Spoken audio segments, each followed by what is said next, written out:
Kamehameha. Kamehameha! Welcome to My Hero Academia. That's not how we start off these episodes, man. What the heck? Yeah, I know.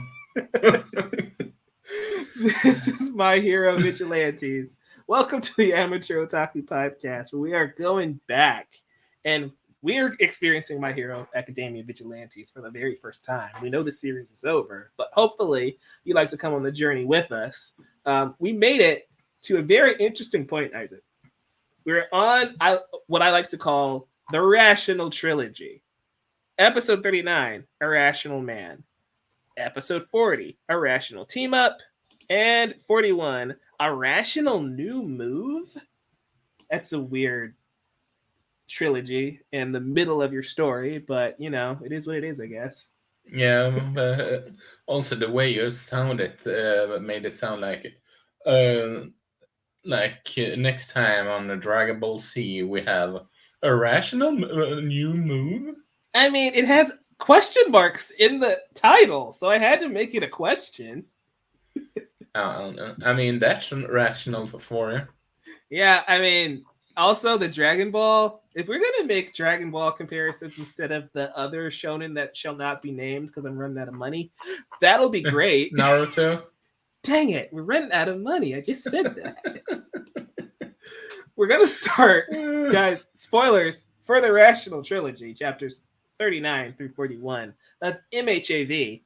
So we pick up with Koichi trying to blast some cans on the rooftop by his apartment, and it's interesting seeing him develop this new move, and it's very reminiscent of Deku's flicking ability. He's flicking like air cannons. Kind of feels like that, which is kind of cool synergy between the spinoff and the main series. So we're following. They have clean air with each other. I know. What was that? I'm sorry. They have clean air between each other. I know. So we see Koichi wanting to go on patrol. Pop can't go because she's studying, which is hilarious to me because I forget both of these kids still have classes they have to attend. It's so funny. You forget that at times. I forget that every time because when was the last time we saw Koichi study? If we're talking episode wise, I think it was 3 or 4 episode recordings ago. Okay, so a good month at least in real time. So he goes on patrol without Pop. He runs into another villain of the week, which I at least appreciate that they all are because we have random bees stinging people with trigger. So I at least appreciate that the trigger aspect is kind of an excuse for the villain of the week kind of format. I do think it's kind of cool though how Koichi has to think on his feet because Knuckle Duster, Pop Step aren't here. He's here alone. How does he deal with this villain who is super strong but not terribly fast? And it's kind of cool seeing him think with his head a little bit on how to attack it and approach it. Hey, as long as we don't get any cat bees, I'm all for it. You're never gonna let that go, are you? No, I still find it so funny how you just so casually wrote pussy bees when you mentioned that in the chat, and I'm still laughing at it. Yeah. So, thankfully, everyone's favorite sleepy hero, Eraserhead, is getting coffee not too far. So he and Koichi have a team up, I guess. If you can call it that. He just tells Koichi to get out the way and he'll handle it. We don't get a lot of Eraserhead in action in My Hero Academia. When we do, it's always because crap's about to go down. So it was kind of cool just seeing him have a random encounter with this villain. And just seeing how quick he is on his feet, deducing the situation. It's very Batman-esque, I should say. Yeah. Heck, he has his ritual and all that, yes, in order to being able to investigate the area. a la Batman. Yeah, it's very Batman versus Bane, this fight, I would say. Yeah. Although, no comment. Okay. Yeah, so he's got all these arms he's wrapping up with his scarf. Gosh, that thing's so resourceful. It might be the best support item in the entire franchise. I'm going to be real. Um, but he ends up getting down for the count. We have Koichi jump in, and he shoots a concussive blast, or whatever we're going to call his new ability, at this villain. End of the chapter. Hey, at least he's better naming stuff than Bakugo. Is he, though? Yeah, because he doesn't go overboard with his names. Yeah, but he probably undersells it way too much. We'll get there when we get there. I see your point. So we go on to the next chapter, which is Rational Team Up. And I love the opening of this chapter, Isaac. It's a narration by Koichi explaining this hero, Eraserhead. And it's just kind of cool seeing the POV people have of Aizawa, because we know him from My Hero Academia. And he acts tough, but we know he truly cares about those students and will do anything for them. So we know he has a softer side, especially after he has to, take in Eri. So it's just kind of funny seeing how afraid people are of Aizawa early on. I mean, there's a reason why people are calling him the perfect dad at this moment. Yep. Best dad ever. Except if we're counting Lloyd Forger. But does he even count as a dad? Because that's all a lie. I don't know. You know what's funny when you mention Lloyd Forger? What's that? Eraser's English voice actor is English voice for Lloyd Forger. That's why they sound the same. Huh. Because I watch everything in dub anyway. Jeez. Also, I'm pretty sure Anya is voiced by La Brava's voice actress, but that's neither here nor there. So yeah, we have a team up where the guys who are at Aizawa's workshop or makeshift cafe suit up and join the fray, which is something I did not expect. Did you see that coming, Isaac? I mean, there's a couple of twins that he find resourceful at having contacts and all that. Yes, of course they're gonna go into fight, even if it was from a comedic standpoint. I just didn't expect the full-on costumes and everything. I think that's what really kind of threw me off there. that was just kind of like, oh, what did I miss with these two? But it was great. It's great because look at it like this: would Razorhead truly put normal civilians that don't have any powers to defend them with if something would go yak shit? Really? I hear you, but in this situation, I wouldn't expect him to think that things would go to crap. That's my. I mean, this is a Razorhead we're talking about. Always thinking about the worst case scenario. Fair point. Fair point.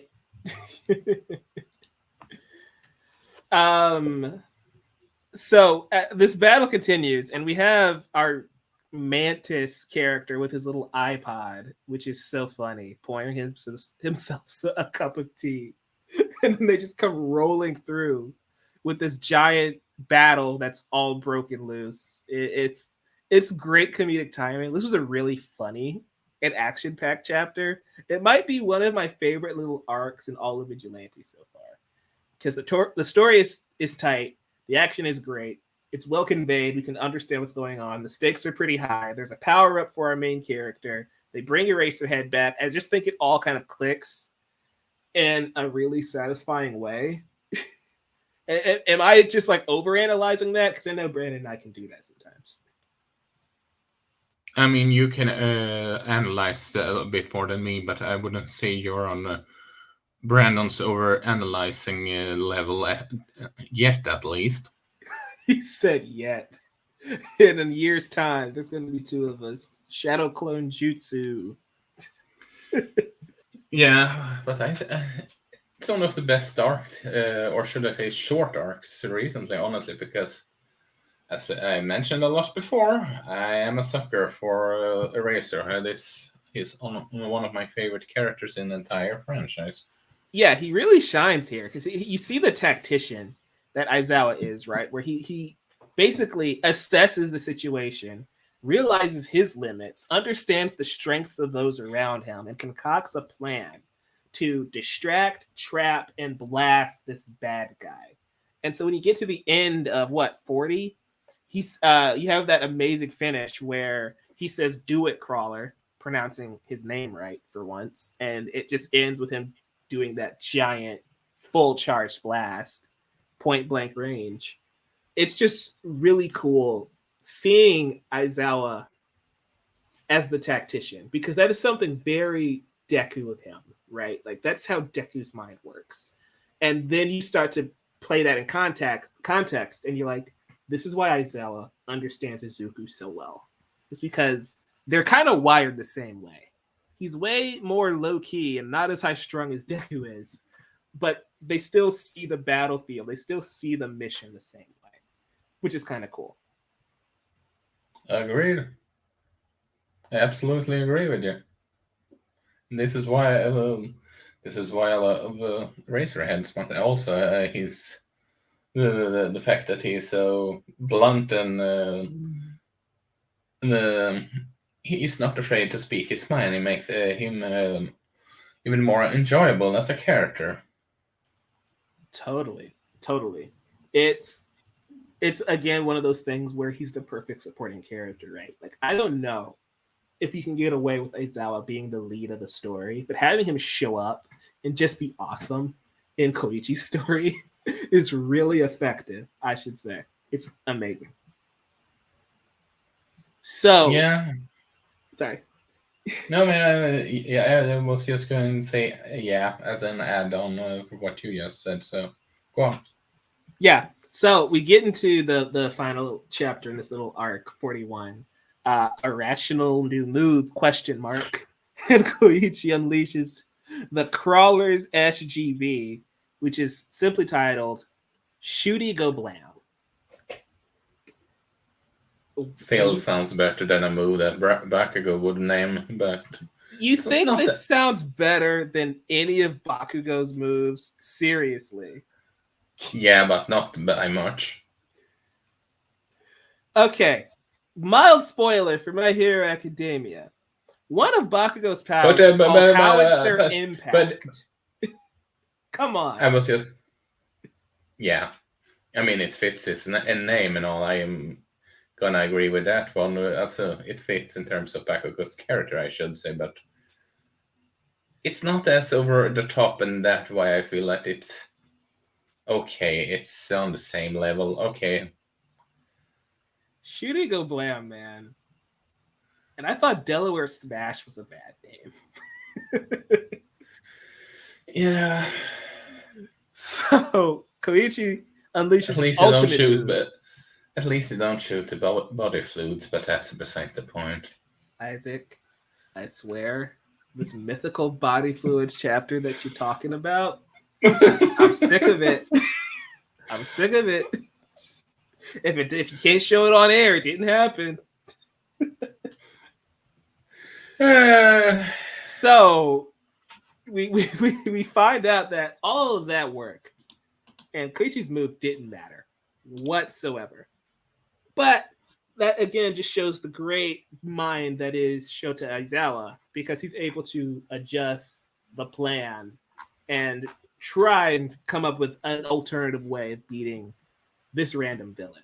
One thing that I am really getting annoyed with, and I know I said earlier, it's okay that the trigger is like making these pop-up villains, but 40 plus chapters into the story, is it kind of getting a little grating that they're just faceless monsters they're fighting most of the time? Is that just me?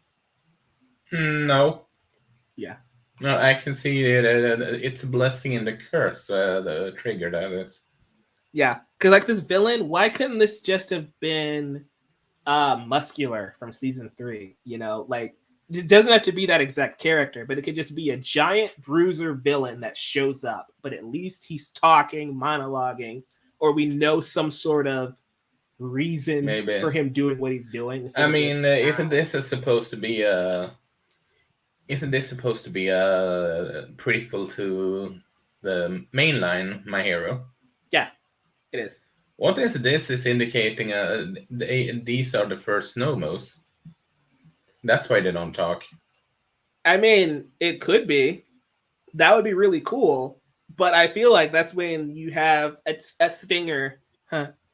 B pun, a stinger at the end of the chapter where we see the Doctor, where we see All for One. You know, that would I be mean, a maybe cool they way to tie just that together. maybe they tie it up later down the line. I mean, there is a lot of stuff they have didn't tie up in the original series until way later. But I'm I not gonna guess my mention. thing is when they introduced the Nomu in My Hero Academia, they were accompanied by the arrival of Tomura Shiraki. So if you're gonna do that here, I feel like these Nomu, we'll call them that, should be paired with a talking villain. And we kind of got that with like the speedster from a couple chapters ago, but we need to develop him a little bit more for me to care is all. That's at least my point of view. It's like if you're gonna I can introduce a see what you character, mean. yeah, if you're gonna introduce a character that doesn't talk and he's just a mindless monster, we should pair that with a villain that we can empathize with, or at least know what their plan is. That said, though, I'm still having a lot of fun with this series. Like it's more of a minor gripe of like, yeah, let's stop doing that every single time type of deal. Yeah, but we shall see. Maybe they stop doing triggers for a while soon and do something else, and hopefully not escalate it for Lord knows going even more bonkers than what My Hero Academia is right now. Oh yeah, I fully want this series to go bonkers, but I don't know how bonkers you can get without being like, hey, what was All Might doing during this time? Because he's not retired yet, type of deal. You know? That's my concern. But Next arc, help All Might buying groceries.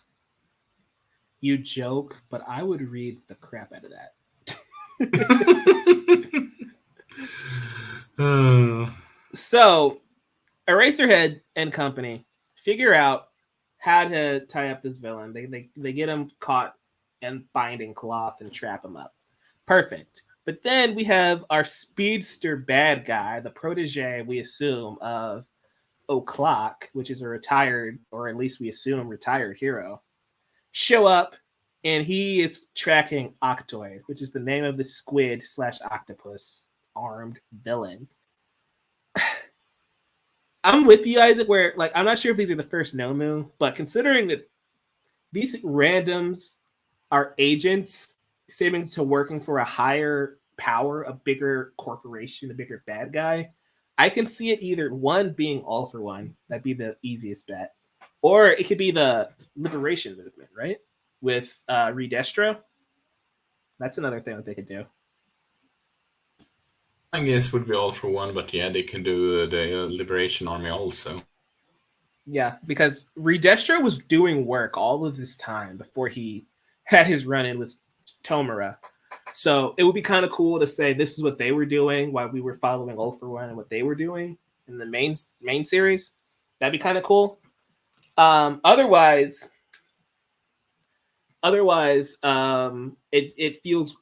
it feels like there's bigger players at work. I just don't know how big the series is going to go without conflicting with MHA proper. I fortunately wouldn't be surprised if All for One is a villain to some extent here. I mean, would you be mad at that if he was? I mean, it wouldn't be too bad, I guess. Like I All for mean, One is I that type mean, of character. I mean, he can be something that lurks in the shadows, but I don't want him to be the quote unquote main villain, if you get what I mean. I don't think he can be, because if he shows up, he kills everybody. He's still alive in My Hero Academia after all, so it's not like these characters are gonna beat him. So like I wouldn't be too concerned about that, but yeah, you're definitely right. I think it's something to keep an eye on at least as we get further along into this story. I think it's what 127 chapters and we're just getting into chapter 41. So, who's to say? You know, except for the people who already read this series.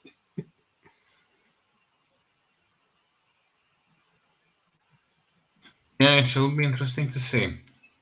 Indeed. So, we have our newbie villain who we still don't know. I don't even know if we know his name yet. If we did, I missed it. I'm sorry. Um, We just call him. Uh, we just call him Flash Silver Bill 2.0. so Reverse Flash. Yeah, that reverse sounds better. Reverse Anime Flash. Reverse Flash. Anime Reverse Flash has to, well, he has like a major breakdown about his scars, and this villain adding another one to his face, which is kind of laughable. I don't understand. Like it shows that he's a little unhinged, and so on that hand, I get it. Since we don't know much about him, it's just kind of feels like it's for shock value because then he threatens to kill this guy, and he goes supersonic with all his attacks on this monster. It's I don't know where it's gonna lead. I should say it's the thing. It's not a I bad thing. mean, It's just interesting setup. he's careful with his looks. Yeah, I do like how he's like, this is a cool scar I have, and you're ruining it by putting one next to it. That was a really funny line. Yeah, it's. I mean, it fits. It does fit. It does fit, and I love just kind of the conclusion here because they capture the villain, he gets away, blah blah blah, and so Eraserhead and Koichi. Koichi is a little more friendly with Eraser, and Eraser just has nothing to do with it. He wants nothing to do with these two. It's kind of a I funny mean, wrap up. he's a loner. He just want to be with work with himself. He's kind of well going back to Twilight. He to an extent only he wants to work alone.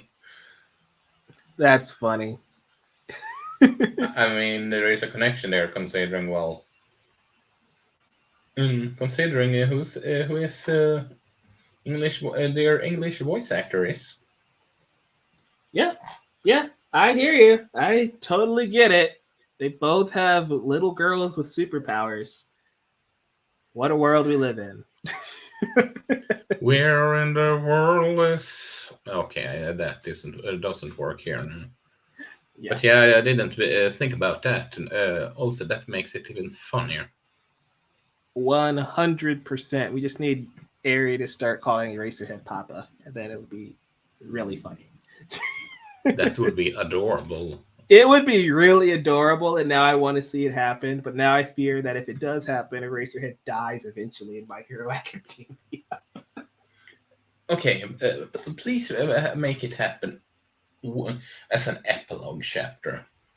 Horikoshi, if you're somehow listening to this random review of My Hero Academia Vigilantes, you heard the man. Isaac, I think that wraps up this episode. I don't have anything else to add for these 3 chapters. Do you? No, not that I can think of at least. Okay. Well, again, this was the Rational Trilogy, chapters 39 through 41 of My Hero Academia Vigilantes. If you enjoyed this discussion, subscribe so you don't miss the future episodes of the Vigilante series, or go back and catch all the way back up to this particular episode because we're doing Vigilantes all the time here at the Amateur Otaku, along with everything in the world of My Hero Academia. Isaac, where can they find you online, my friend? Well, you can find me over at Wobum Entertainment, and you can find my work at Wobum Entertainment, and you can find me over at Emblemaniac on Twitter, and you can find a pod at Amateur Otaku Pod, and you can find our podcast feeds at every place with except Podbean. Although who is using Podbean right now? Chaotic as ever. You can find Brandon at the Scarlet Fan 52. You can find me, President Mike, at Office Cinephile everywhere: YouTube, Twitter, Facebook, and TikTok. So make sure you check out my work there. And of course, here again, covering all things in the world of anime and sometimes manga at the Amateur Otaku podcast. Until next time, go beyond. Plus Ultra.